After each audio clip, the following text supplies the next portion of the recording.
যে তোমাদের মালা বদল। কিন্তু ওই গহন জলে আমার জীবনও তোমাকে বাঁচাতে পারবে না। গভীর সমুদ্রে ঠিক ঠিক করছে মাংস খেকো মাছ। ওইসব ভয়ঙ্কর দাঁতওয়ালা মাছেদের হাত থেকে পাথর কি আমাকে কোনোভাবে রক্ষা করতে পারবে? আমাকে এক্ষুনি রওনা হতে হবে ওই গভীর সমুদ্রের দিকে। কিন্তু ওই গভীর সমুদ্রের ভয়ানক বিপদগুলো আমি পার হব কি করে? ওই ভয়ানক হিংস্র মানুষ খেকো মাছ, বিষাক্ত তারা মাছ, করাতাতের হাঙর, তারপর ওই দুর্ধর্ষ সাগর ঘোড়ার দল। এই ভয়ানক বিপদগুলো পার হয়ে আমি সেখানে পৌঁছবো কি করে, সেটাই তো আমি এখনো ভেবে পাইনি। হলো তোদের? আর একটু হবে। বাইরে কিছু মানুষের গলা শুনলাম, মনে হলো। দেখি তো কারা। খুব বকেছে, যা নয় তাই বলেছে। কি মুশকিল, কে বকেছে সেটা তো বলবি, তাহলে আমি জানবো কি করে? কে আবার? নীলাক্ষী আর বেলা। আর টটিনিও বকেছে, ওরা সব সময় আমায় বকে। কিন্তু তুই ওদের এখানে পেলি কোথা থেকে? ওরা তো প্রবাল দ্বীপে। তার মানে তুই আবার জলের ওপরে গেছিলিস। কতবার তোকে বারণ করবো বলতো? বারে, আমি কি এমনি এমনি গেছি নাকি? দূর থেকে মনে হলো চেনা, তাই তো গেছি। নইলে আমার বই গেছে বাড়ি। তোর তো এখানে সবাই চেনা, তাই বলে কাজের সময় ওদের বিরক্ত করবি নাকি? মুক্তা, তুই কিন্তু আজকাল আমার কোনো কথা শুনছিস না। আমি সত্যি বলছি, আমি ওদের বিরক্ত করিনি, খালি দুটো কথা বলেছি। আচ্ছা তুমি বলো, ওরা তো মাছ মেয়ে, তবে ওদের মাছ মেয়ে বলতে কি দোষ? সেই জন্য আমাকে হিড়হিড় করে টানতে টানতে নিয়ে আসলো, আর কত বকাবকি করলো। আচ্ছা ঠিক আছে, এবার থেকে তুই আর ওদের কাছে যাবি না, তাহলেই হবে। ওই ওকে, আমি না। দোহাই তোমার, এখন আর নালিশের ঝাঁপি নিয়ে বসো না তো। যাও এখান থেকে, মহারানীর এখন ঘুম পেয়েছে। আর একটি কথা, ও না জানো তো কিচ্ছু মনে নেই, সব ভুলে গেছে। এমনকি আচ্ছা ঠিক আছে, তুই এখন যা, তোর সব কথা আমি পরে শুনবো। এখন যা দেখি। ওই সেদিনের জাহাজ ডুবিতে বেলা মানুষের অনেক জিনিসপত্র নিয়ে এসেছে, তুই যা গিয়ে দেখ, যদি তোর কিছু পছন্দ হয়। মানুষদের জিনিস, আমি এক্ষুনি যাচ্ছি। কি মজা, কি মজা। উফ, এবার নিশ্চিন্তে একটু বিশ্রাম নেওয়া যাবে।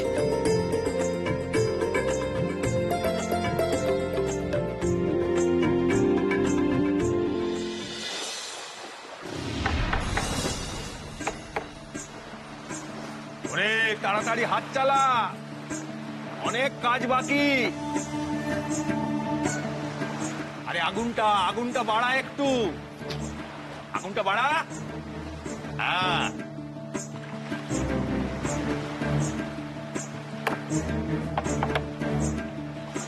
কি করছো গো তোমরা? কি বানাচ্ছো? আমরা একটা বড় নৌকো বানাচ্ছি। বড় নৌকো? হ্যাঁ, তো পেয়ে গেছি, বুঝতে পেরে গেছি কি করে বাঁচবো সমুদ্রের নিচের বিপদ থেকে। আর চিন্তা নেই।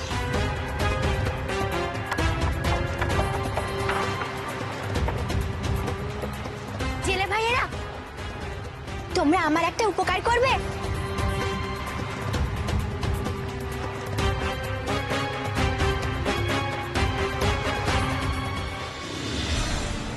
কে কে তুমি? আগে তো এই তল্লাটে দেখিনি তোমাকে। এখানে এলে কোত্থেকে? আমি ভিনদেশী, এক একটা বিশেষ কাজে এখানে এসেছি।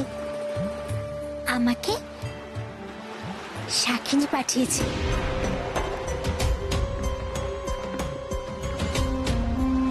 শাকিনী নিজে তোমাকে এখানে পাঠিয়েছে? বিশ্বাস হলো না বুঝি? অবশ্য তোমাদের বিশ্বাস না হওয়াটাই স্বাভাবিক। এই দেখো, শাকিনীর দেওয়া বালা আমার হাতে।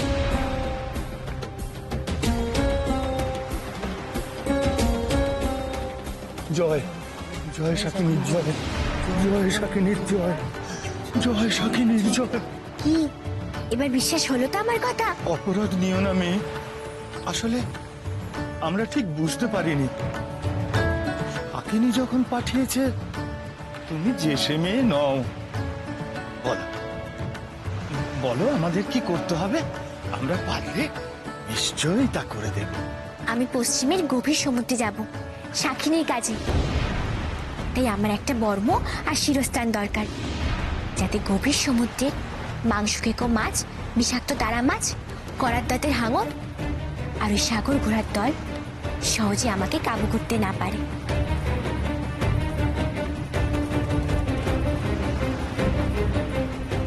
শাকিনীর দেয়া চিহ্ন তোমার হাতে, তোমাকে অদেহ আমাদের কিছু নেই।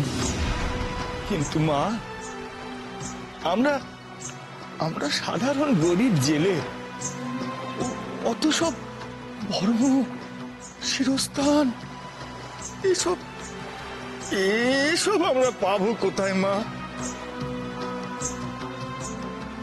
চিন্তা করো না তোমরা, আমি তোমাদের কাছে যে বর্ম আর শিরস্থান চাইছি তা তোমরা সহজেই আমাকে বানিয়ে দিতে পারবে।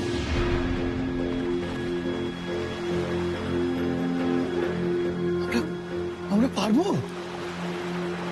শোনো তবে, ধাতুর বর্ম নয়, এই যে তোমাদের কাছে যা যা আছে তাই দিয়ে তৈরি হবে আমার বর্ম। কিছু চট এনে ভালো করে আমার গায়ে জড়িয়ে দাও, তার উপর দড়ি পেঁচিয়ে দাও। দড়ির খোলস পুরু হলে তার উপর ঢেলে দাও এই গলানো আলকাতরা। ব্যাস, এতেই তোমার হয়ে যাবে? অবশ্যই হবে। এই আলকাতরার বর্মর ওপর কেউ দাঁত বসালে তার দাঁতই আটকে যাবে। বাহ বাহ বাহ, কি খাসা বুদ্ধি তো তোমার। তোমাদের গায়ে কামারের কাছ থেকে আমার জন্য একটা শিরস্থান বানিয়ে আনো চট করে। সেই শিরস্থানের ওপরও পুরো করে আলকাতরার প্রলেপ দিও, তাহলেই তৈরি হয়ে যাবে আমার বর্ম আর শিরস্থান।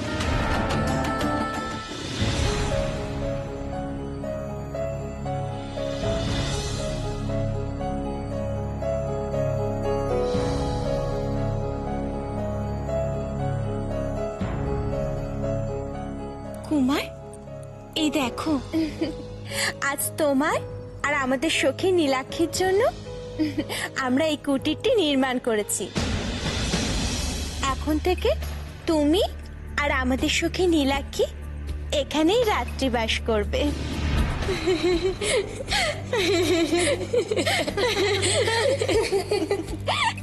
আর তোমরা দুজনে নতুন করে সংসার করবে।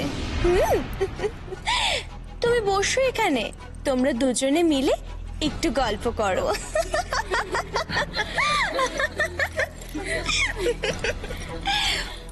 কুমার, তুমি কিন্তু এখনো একবারও আমাদের সখী নীলাক্ষীকে নাম ধরে ডাকলে না। একবার ভালোবেসে ওর নামটা ধরে ডাকো, শুনে আমাদের কানও ধন্য হোক।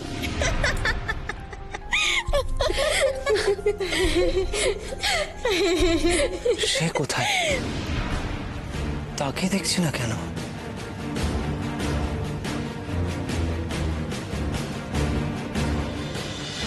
কথা দিচ্ছি, এইটুকু উপকার যদি তোমরা করে দাও, তাহলে তোমাদের এই উপকারের প্রতিদান আমিও একদিন ঠিক দেব। প্রতিদান? প্রতিদান বলছো কেন মেয়ে? তোমাকে শাকিনী পাঠিয়েছে। যদি আমরা তোমার উপকারে লাগি, তাহলে শাকিনী তুষ্ট হবে। এ তো আমাদের পরম সৌভাগ্য মা। কেউ একজন গায়ের দিকে যাও দেখি। ওখানে গায়ে গিয়ে কামারকে বলবে একটা শিরস্ত্রাণ বানিয়ে দিল, বুঝলে? আর আর এ কথাও বলবে যে এটা হচ্ছে গিয়ে ওই শাকিনীর আদেশ। হ্যাঁ, হ্যাঁ, আমি এক্ষুনি যাচ্ছি। তোমরা বড় মারতে শুরু করে দাও, আমি গেলাম আর এলাম।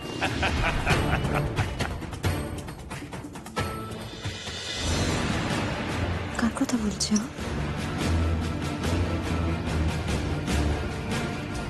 কুমার, কাউকে খুঁজছো? ওই যে বাচ্চা মেয়েটি যে আমার সঙ্গে বালুচরে গল্প করছে। বাহ, চিনতে পারছো না আমায়? এর মধ্যেই ভুলে গেলে? কোথায় গেল সে? জানো, ও ও আমাকে কোন এক জেলেদের গ্রামে দেখেছে বললো। তারপর তারপর বললো আরো একজন কোনো মানুষের কথা, কোন এক মেয়ের কথা সমুদ্রের ধারে বসে আমার সঙ্গে গল্প করতে দেখেছে। তোমরা তোমরা বাচ্চা মেয়েটিকে ডেকে দাও না, সে নিশ্চয়ই জানবে আমার দেশ কোথায়, আমার বাড়ি কোথায়।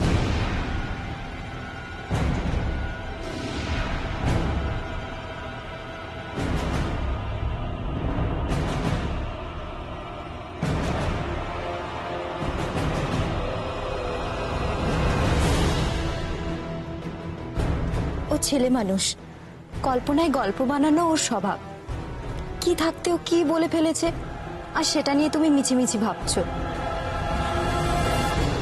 কুমার, তুমি এসব ভুলে যাও। যা তোমার চোখের সামনে নেই তা নেই, আর যা আছে সেটা গ্রহণ করো। দেখবে জীবন আরো কত সুন্দর হয়, আরো কত রঙিন হয়।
বলো কুমার, তুমি যেন কি বলছিলে?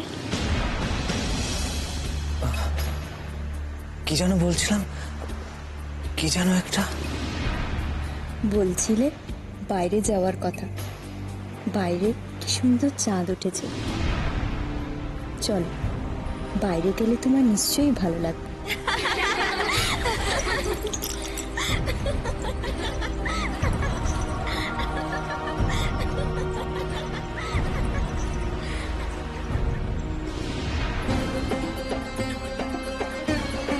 জীবনের এক বড় যুদ্ধে চলেছি আজ আমি। জানি না এই যুদ্ধে জিতবো না হারবো। এর আগে সব যুদ্ধে সেনাপতি মশাই আমার সঙ্গে ছিল। আজ আমি একা। সেনাপতি মশাইকে বাঁচানোর জন্যই এই লড়াই জেতাটা ভীষণ জরুরি। সেনাপতি মশাই, তুমি কোথায় আছো, কেমন আছো আমি জানি না। তোমার জন্য বড্ড চিন্তা হচ্ছে।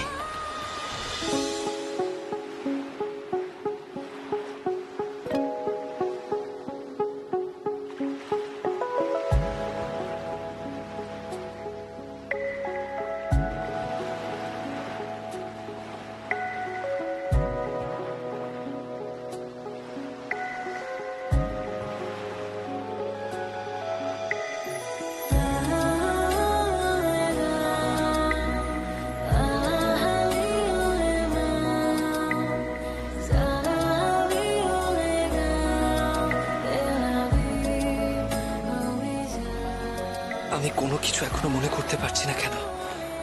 এরা এরা এত ভালো ব্যবহার করছে, তাও কেন কোনো কিছুই ভালো লাগছে না আমার। কুমার, আমার সখীদের নাচ কেমন লাগছে তোমার?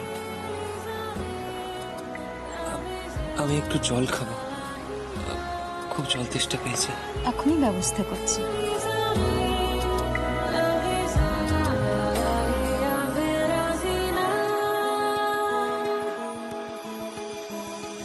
তটিনী, কুমার তৃষ্ণার্ত, এমন শরবত বানিয়ে নিয়ে এসো যাতে কুমারের মনের তৃষ্ণাও দূর হয়।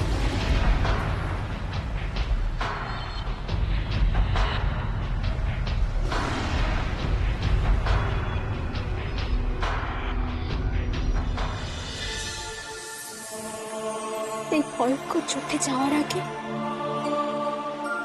একবার যদি তোমার দেখা পেতাম, মনটা শান্ত হতো, জোর পেতাম মনে। কিন্তু তা তো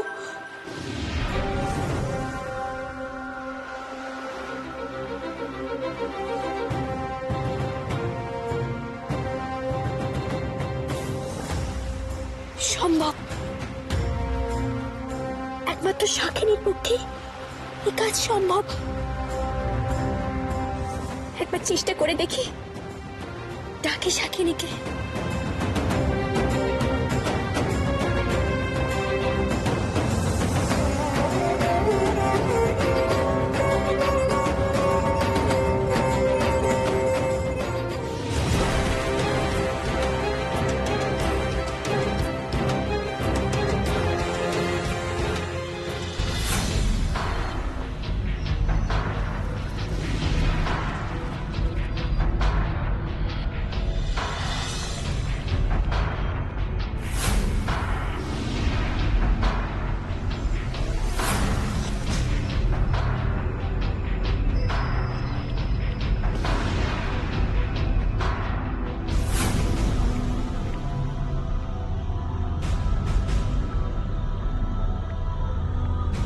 এই নিন কুমার, এই শরবতটা খেয়ে নিন, তাহলেই আপনার সব তৃষ্ণা মিটে যাবে।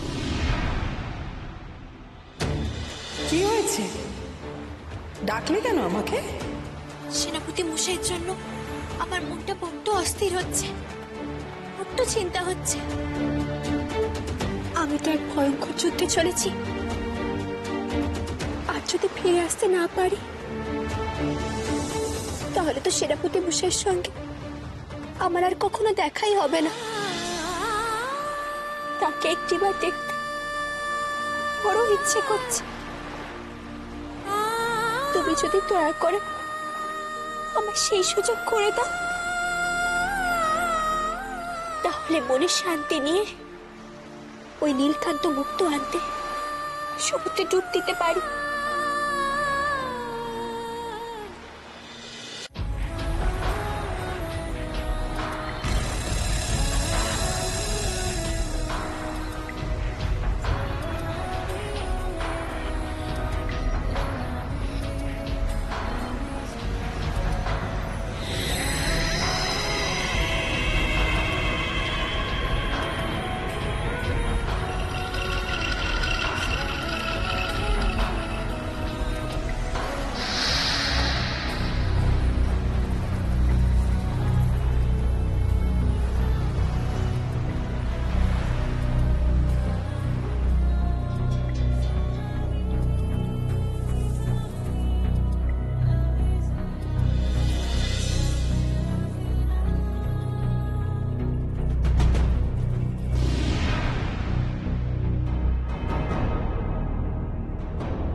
আর একটু হলেই মুক্তা আমাদের সাজানো খেলা ভেঙে দিচ্ছিল।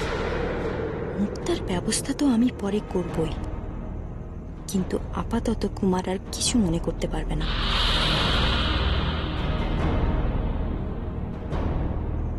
সিন্ধু শিশিরের মেশানো এই শরবত তাকে সমস্ত কিছু ভুলিয়ে দেবে। এখন থেকে শুধু কুমার আমার কথাই ভাববে।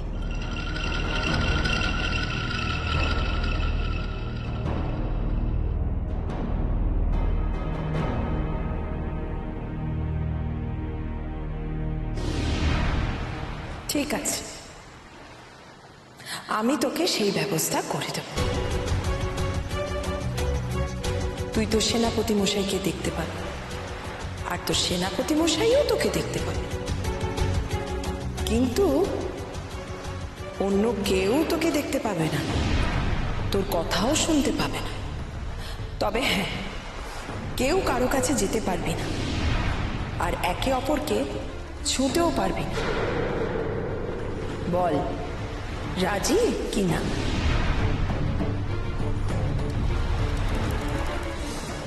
আমি রাজি।